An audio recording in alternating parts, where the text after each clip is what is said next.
Hello students, as in the last lecture we have covered the ambiguity concept of the context-free grammar and how we can check whether a grammar is ambiguous or not.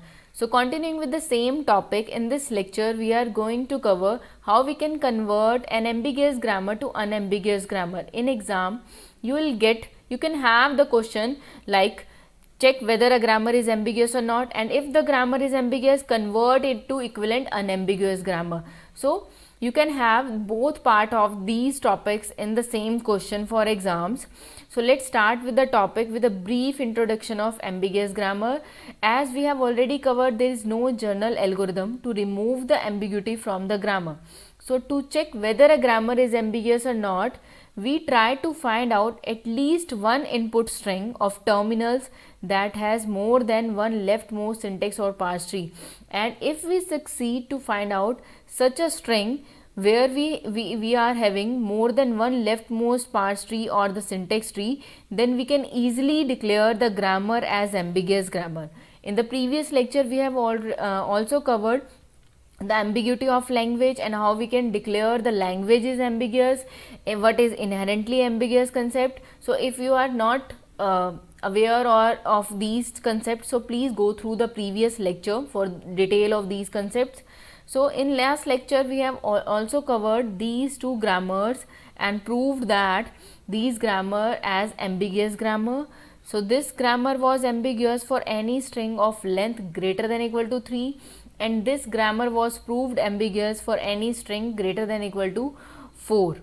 So here we can easily find out two parse tree for this particular string from these production rules as this. So here as we can see that we are having two parse tree by following the leftmost production. Here always we are replacing the leftmost non-terminal in the grammar. Here this is the leftmost non-terminal to be replaced, and again this is the leftmost terminal, this is the leftmost terminal. So this is the leftmost terminal to be replaced by this production rule.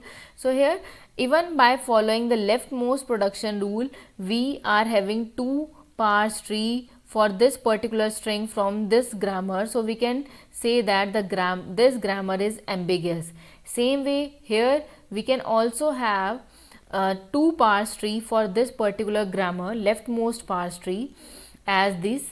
After replacing the leftmost non-terminal, here also we are getting the two parse tree from the grammar. So we can easily say that this grammar is also ambiguous as we succeed to find out at least one string as for two parse tree, for two production rules, derivation trees. So let's check how we can remove or how we can convert these ambiguous grammar to unambiguous form. So first of all, left recursion and left factoring. So these are the two concepts, left factoring also known as common prefixes. So these are the two concepts that makes the grammar ambiguous, as these concepts may lead to the ambiguity of the grammar. So to convert the grammar to unambiguous form, we need to remove the above mentioned causes to convert the grammar to unambiguous grammar. But we cannot be sure even after removing the left recursion and left factoring, but we can try to find out an unambiguous form of the grammar without left recursion and without left factoring, but it is not always compulsory. Okay, so let's start with some of such examples. So for conversion process we need to have or we need to learn these two rules for left recursion removal and also for the left factoring removal. So to remove the left recursion from this grammar, as these are the rules having left recursion, as we are having first non-terminal on the right hand side as same as the left hand side non-terminal. So these rules are having left recursion, but these rules are without left recursion. So we are just having this unambiguous rule or the rule of the same grammar. We are converting the same grammar to these production rules of without having the left recursion. Same way we can have this rule after removing the left recursion from the grammar, but the only difference within these two rules is this, that this rule is having null production but this rule is without null production. So we have covered the detail of these rules in the previous lecture. So if you have any doubt or any confusion, so you can go through the previous lectures. So this rule we will be using for the removal of ambiguity from the grammar and to remove the left recursion, and this rule we will be using for the normal form conversion or the Greibach normal form conversion that we will be covering in the next lectures.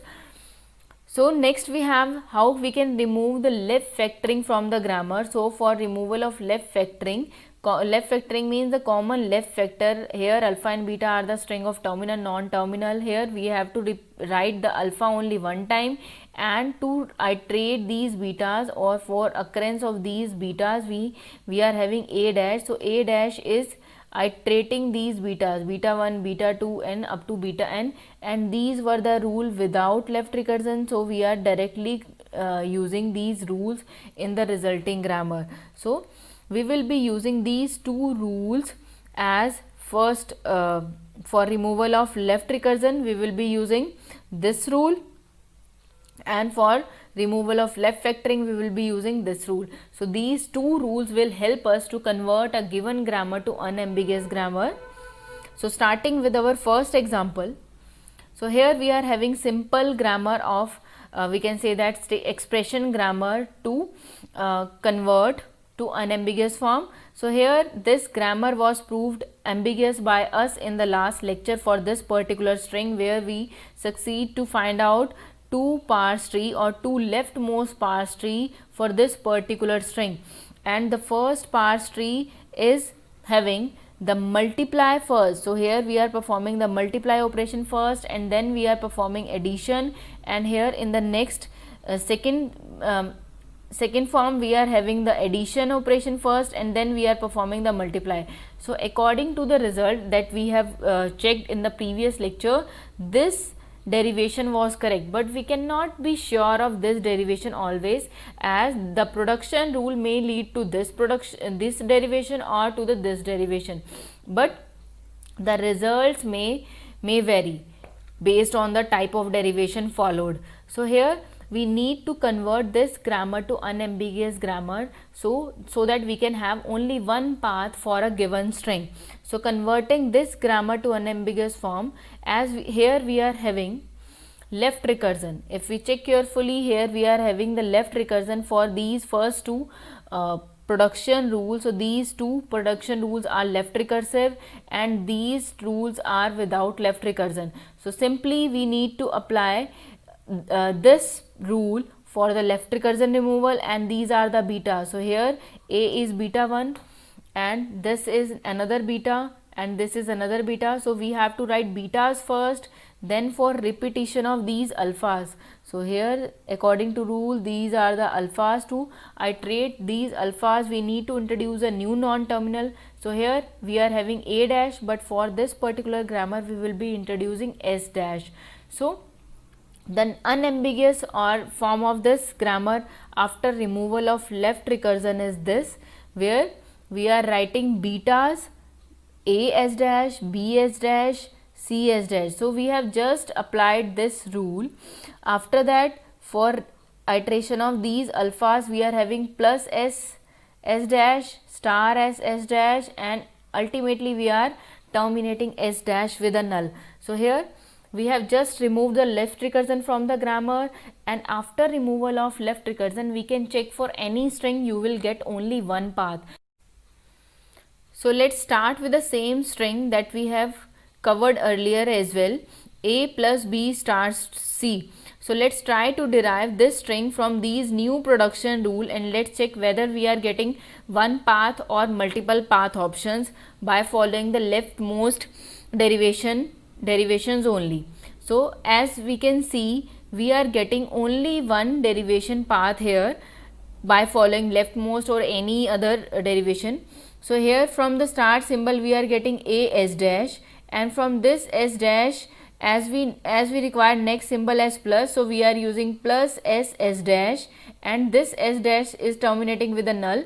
So from the plus, and plus is a terminal, so from this next s we are deriving b s dash, as the next required terminal is b here, and from this s dash we are getting star s dash, and this is terminating with c s dash, and ultimately all s dash are replaced by null. So we can easily check that for this particular string we are getting a single path only from these production rules. So we can say that this grammar is unambiguous. Now let's check for one more string here, as if we are having the string a into b plus c.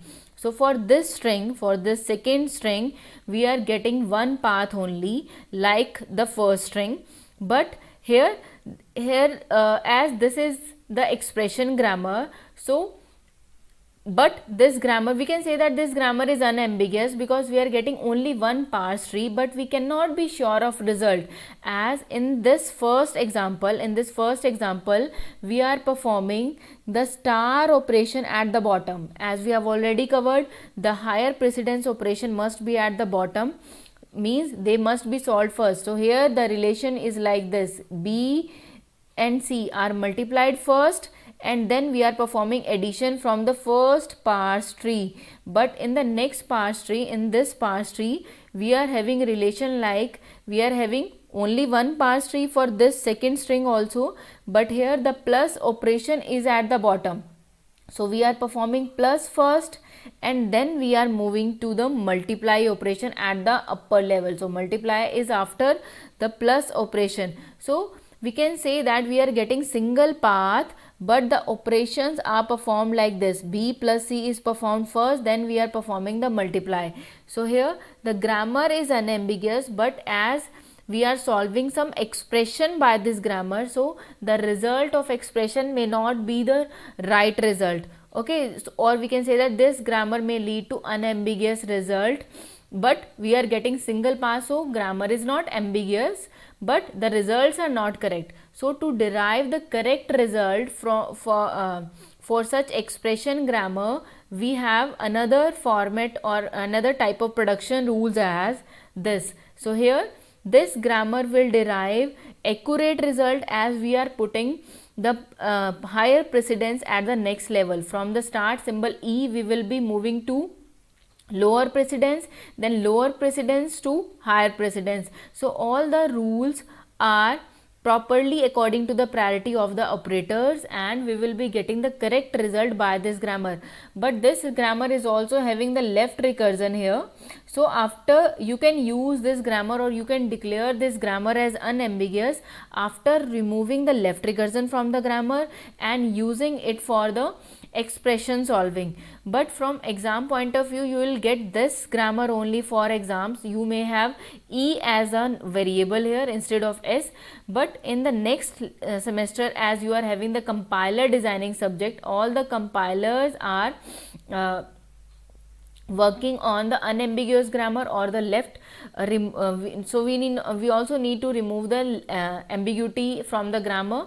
So all the grammar examples are based on specially on this grammar after removal of left recursion. So in next semester in compiler subject, you will be getting most of the example with this grammar only, but in this semester you will be having the questions for this grammar. Okay, coming to the next example, as we have already covered, this grammar is ambiguous for triple A string.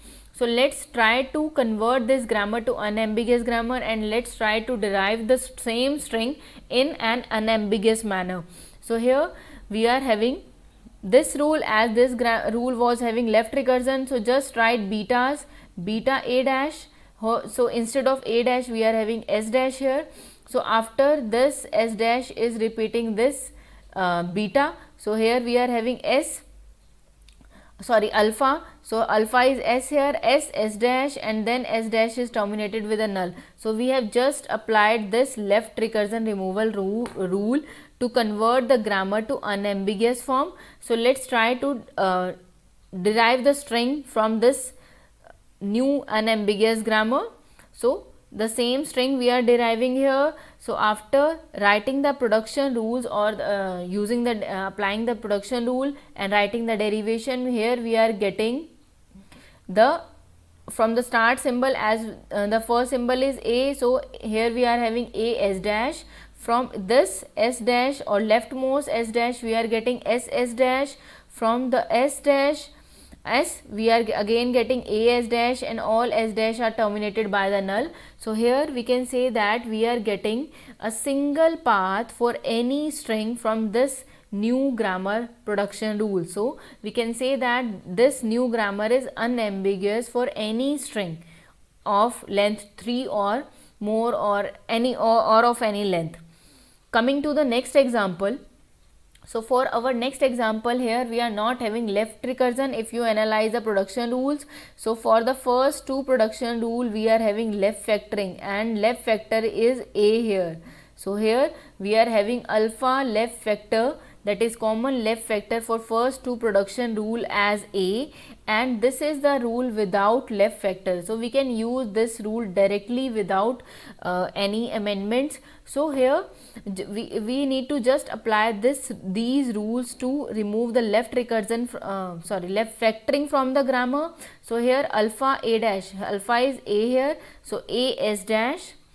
Here are the resulting rules. We are having the common left factor only one time, A S dash, and this rule is copied directly, and from the S dash or newly introduced new terminal we will be deriving the remaining production rule as S B and ABS. So here are the resulting production rules S B and ABS. So here this grammar is also unambiguous. You can check for the strings. In next lecture we will be having how this grammar can be simplified, means the given grammar production rules can be simplified by removal of useless symbol, null production and the unit production. So the method for converting the grammar into the simplified grammar or the effective grammar will be covered in next lecture. Till then, bye.